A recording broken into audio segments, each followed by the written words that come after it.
Sejak pertengahan abad 19, di wilayah Sumatera Barat telah berkembang pemikiran Barat yang ditandai dengan berdirinya berbagai lembaga pendidikan yang dibangun oleh pemerintah kolonial Hindia Belanda.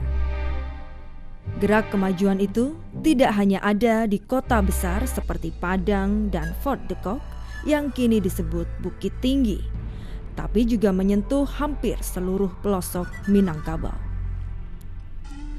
Namun hanya ada satu wilayah nagari yang mendapat tempat istimewa dalam sejarah.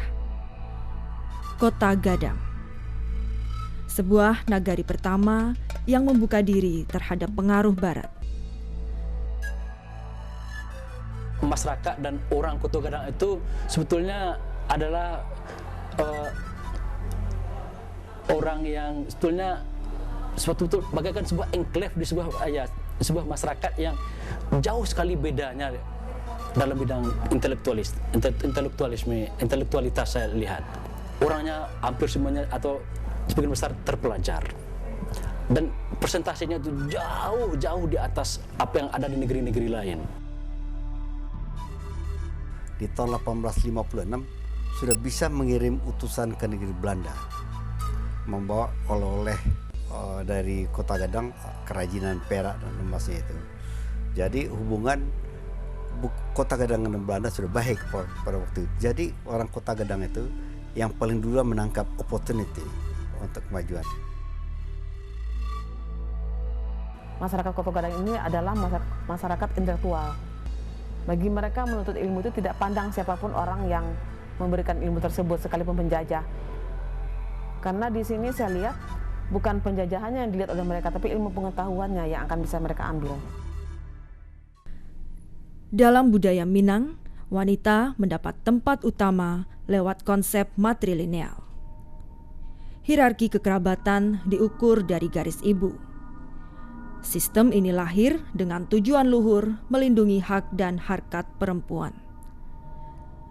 Namun sistem yang diterapkan adat secara ketat ternyata menutup rapat peluang bagi perempuan Minang untuk menikmati kemajuan seperti kaum lelaki. Hasrat kemajuan tapi ada adat bagaimana? Pertentangan antara keinginan untuk ke depan tapi hasrat untuk mempertahankan yang asli itu. Jadi itu salah satu dinamika di masyarakat Minangkabau itu sampai sekarang, ketegangan antara keharusan berubah ke perubahan tidak bisa dielakkan dan keharusan keminangan harus dipertahankan. Itulah paradoksnya Minangkabau sebetulnya ya. Orang mengatakan Minangkabau adalah negeri di mana kaum perempuan itu mendapat tempat yang istimewa di dalam adatnya, dalam lingkungan sosial dan budayanya. Tapi dalam kenyataannya tidak. Dalam suasana seperti itulah sebetulnya Ruhana Kudus lahir. Siti Ruhana lahir 20 Desember 1884 di Kota Gadang sebagai putri pertama pasangan Muhammad Rasyad Maharaja Sutan dan Kiam. Ayahnya seorang berpendidikan yang kemudian hari menggapai puncak karirnya sebagai Hofjaksa. Setelah Kiam meninggal, Muhammad Rasyad menikah lagi beberapa kali dan memberi Ruhana saudara-saudara tiri. Di antaranya adalah Sultan Syahrir yang kemudian hari menjadi Perdana Menteri pertama Republik Indonesia. Jadi Rohana dididik sendiri oleh ayahnya sejak usia masih balita. Selain adat yang tidak mengizinkan seorang perempuan sekolah dan juga tidak ada fasilitas untuk anak perempuan bersekolah. Bapaknya ngajar terang hatinya.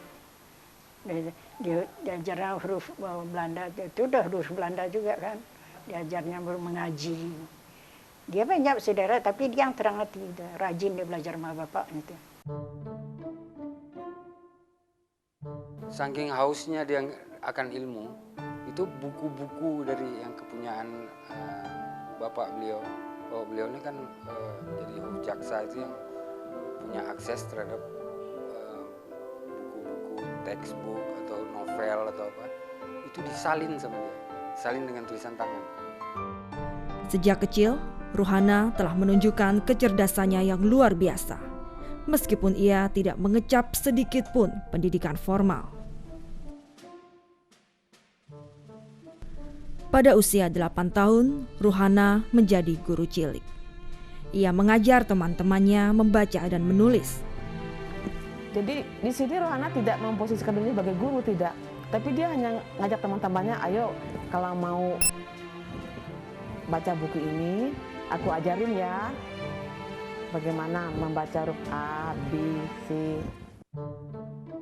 Pada tahun 1897, Kiam, ibu kandung Ruhana, meninggal. Ruhana kemudian diasuh oleh neneknya, Tuo Tarimin, dan adik neneknya, Tuo Sini. Ruhana lebih dekat dengan Tuo Sini, karena Tuo Sini ini tidak ada suaminya dan tidak ada anaknya. Dan dia melimpahkan kasih sayang pada Ruhana itu melebihi anak kandungnya sendiri. Kebetulan juga neneknya Ibu Ruhana ini memang juga seorang pandai kerajinan ini, menjahit segala macam. Mungkin dia dari situ dari kecil sudah ada perhatiannya untuk hal ini. Nah, itu yang dikembangkannya. Ruhana memiliki kebiasaan membaca keras-keras di pinggir jendela rumahnya. Hal ini menimbulkan cemooh bagi remaja usia sebayanya yang kebetulan lewat di depan rumah Ruhana. Namun kemudian, rasa ingin tahu yang besar dari kawan-kawannya membuat mereka kemudian tertarik untuk bisa membaca seperti Ruhana. Ruhana itu benar-benar mulai mengajar resmi itu usia 17 tahun. Yang dimulai di rumah orang tuanya, neneknya maksudnya itu. Itu dia mulai resmi membuka sekolah, tapi hanya resmi dalam arti kata hanya untuk lingkungannya saja. Yang ingin belajar bukan hanya anak-anak perempuan, tapi juga anak-anak laki-laki yang usia sekolah tapi tidak bersekolah karena tidak mampu, juga teman remaja usia dia, dan juga ibu rumah tangga.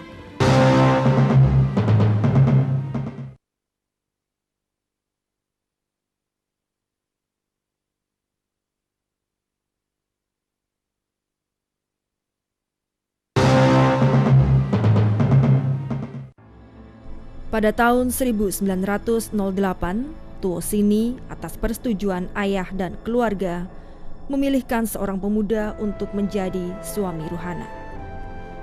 Abdul Kudus, nama pria itu. Dia menikah pada usia 24 tahun. Apa artinya itu? Dia rela menunggu sekian lama untuk mencari dan menunggu seorang laki-laki yang mau mempraktikkan perkawinan monogam. Dia rubah tradisi itu. Nggak mau dia jadi istri kedua, ketiga atau kelima. Seperti ayahnya kan punya istri 5 orang. Nah, dia dobrak tradisi itu dan dia praktikkan, dan dia komit dengan suaminya untuk tidak mempraktikkan poligami. Perubahan besar itu. Dukungan yang paling besar justru dari suaminya memang waktu itu yang membuat dia jadi berani. Kalau kakek saya itu memang dia sebetulnya akhirnya politisi kalau nggak salah itu. Tapi sebetulnya pertama-tama yang saya dengar itu dia notaris, asisten dari notaris. Kemudian akhirnya jadi anggota partai waktu itulah, waktu yang Belanda itu. Geliat persurat kabaran di Sumatera Barat terhitung tua dan memiliki keistimewaan tersendiri dalam kancah penerbitan pers Indonesia. Tercatat, pada tahun 1859, tepatnya 25 tahun setelah Perang Padari usai, terbit surat kabar pertama Sumatera Koran di Padang. Baru agak penting tahun 1890-an. Ketika itu terbit surat kabar yang disebut Pelita Kecil. Nah, Pelita Kecil ini sudah banyak cerita tentang hal-hal yang berita, dan juga salah satu hal penting, di Pelita Kecil ini bekerja seorang bekas jaksa namanya Datuk Sultan Maharaja.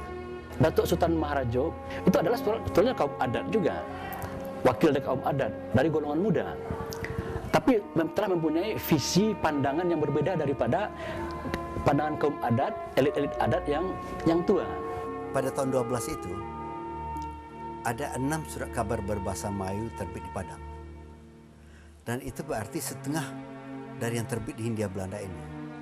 2-3 tahun kemudian Datuk Sultan Meraja juga menerbitkan majalah surat kabar baru, tapi mingguan saya kira, itu Sunting Melayu. Nah, dia menjadikan anaknya Ratna Juwita sebagai editor. Nah, salah seorang editornya yang undang benar datang itu Rohana dari Kota Gedang. Terjunnya Rohana itu di bidang pers itu kebetulan aja sebenarnya. Dia hanya berpikir begini, kalau saya menjadi guru, maka hanya murid di depan mata saya yang tahu apa yang saya ajarkan. Tapi kalau saya menulis di surat kabar, maka saya bisa mencurahkan pemikiran saya akan dibaca oleh orang banyak. Sunting Melayu itu adalah surat kabar khusus atau majalah atau apa namanya, yang kedua yang terbit di Indonesia ini untuk wanita. Yang pertama Putri Hindia terbit di Batavia, di Betawi, dan ini yang kedua, ya. Dan yang temanya tetap kemajuan wanita, kemajuan perempuan. Jadi perempuan tidak hanya orang di belakang layar, tapi juga tampil ke depan, ya. Tapi sesuai dengan adat. Sunting itu adalah perhiasan bagi kaum perempuan. Jadi kalau begitu bisa kita tafsirkan Sunting Melayu itu adalah perhiasan perempuan Melayu. Atau sunting adalah juga edit. Nah, kemudian bisa kita tafsirkan dia mengedit Melayu, menyempurnakan Melayu atau menyempurnakan perempuan Melayu. Jadi semua itu menjadi trademarknya Rohana Kudus, bahwa dia membuat sesuatu yang baru dan mendobrak apa yang telah ada selama ini. Koran Sunting Melayu bertahan hidup lebih lama dibanding koran lainnya. Ini surat kabar pertama perempuan di Indonesia yang dikelola semuanya oleh perempuan. Dan permasalahannya perempuan tidak seputar dapur, tapi menyangkut masalah politik, masalah ekonomi, masalah pendidikan, masalah kesehatan. Memang ada kefanatikan ya dari para pembacanya, para pelanggannya terhadap terhadap surat kabar ini. Kemudian mengikut sertakan para pembacanya dalam setiap penerbitan. Ini saya pikir tidak dimiliki oleh surat kabar yang lain. Dan ketiga, memang di samping orang pelanggannya banyak orang Kota Gadang di luar yang tinggal di luar, orang-orang yang menjadi pembacanya itu memang orang-orang yang kita katakan orang-orang yang secara ekonomi mapan. Inilah gedung kerajinan Amai Setia di daerah Kota Gadang yang sangat bersejarah. Di gedung ini pula, Rohana mengundang para bundo Kanduang untuk menyampaikan ide dan gagasannya. Dan Rohana menjelaskan seluruh kegiatannya dan mohon dukungan agar tidak ada lagi pemikiran-pemikiran yang sempit atau kecurigaan. Bagaimana kita buat sekolah resmi. Nah, sekolah resmi ini kemudian disusun sedemikian rupa pendidikan baca dan tulis, budi pekerti, keterampilan, dan agama. Itu adalah sebuah identitas bahwa Amai itu kan sebutan untuk ama-ama atau ibu-ibu di Minangkabau. Ini adalah identitas kami, sekolah untuk kaum perempuan yang sebelumnya nggak pernah dilakukan orang pada masa itu. Lingkup pergaulan Rohana yang luas serta adanya rasa simpati di kalangan orang Belanda memudahkan Rohana memperoleh pinjaman dari bank.